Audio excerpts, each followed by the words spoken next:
Jillian, as part of making yourself more valuable, right, more marketable in a sense, and taking some initiative, you created your own internship this fall. Tell us about that. How did it come about, and what are some of the things you got out of it? So I had the semester off this fall before I went to college, and I was very interested in environmental science after taking that class in high school, my senior year.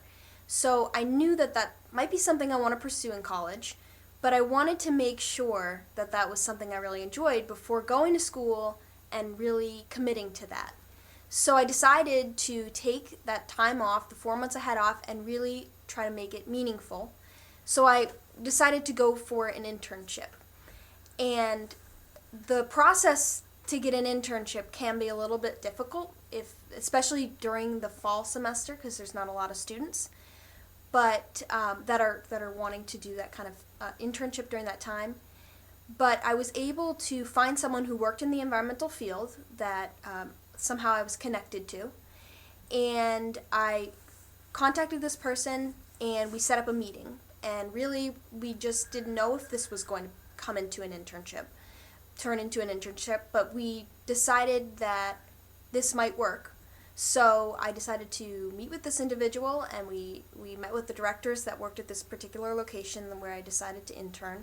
And we really discussed the things that were really important to me. And they just wanted to see if I'm really interested. And if they wanted to make sure that I'm not just making this meaningful. It has to be something meaningful for them as well.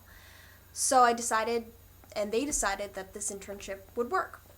And I decided to take that 4 months and put it and devote it towards this particular place. And I really ended up enjoying it, and I was able to take a lot out of it after the internship was over.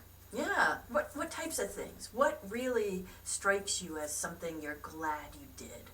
I think the biggest thing is understanding that I do love environmental science. This is something that I would like to pursue in college and maybe even after college. So that was really huge because not many students are going into college really knowing what they want to do.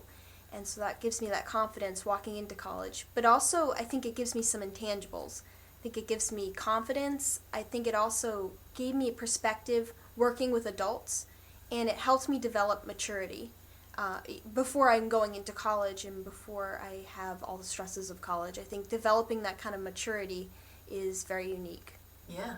How about the contacts that you made? Do you think those were valuable? Absolutely. I think, especially in college when I'm going to be taking some very difficult science courses with my environmental path, it's going to be really reassuring knowing that I have some people to contact if I have any questions. And it'll help me have some resources for papers or working if I need help, just studying the material, just someone to talk to that really enjoys and has a passion for the field that I've grown to love. But also after college, because if I choose to pursue the environmental field post-college, it'll be nice to know that I can get some references from some people that I enjoyed working with, and I think that I was able to bring something to this particular place that I worked at. And also maybe even a job at some point. So it's definitely going to be, it's definitely a beneficial thing for, I think all students should take advantage of sometime during their college career. Yes.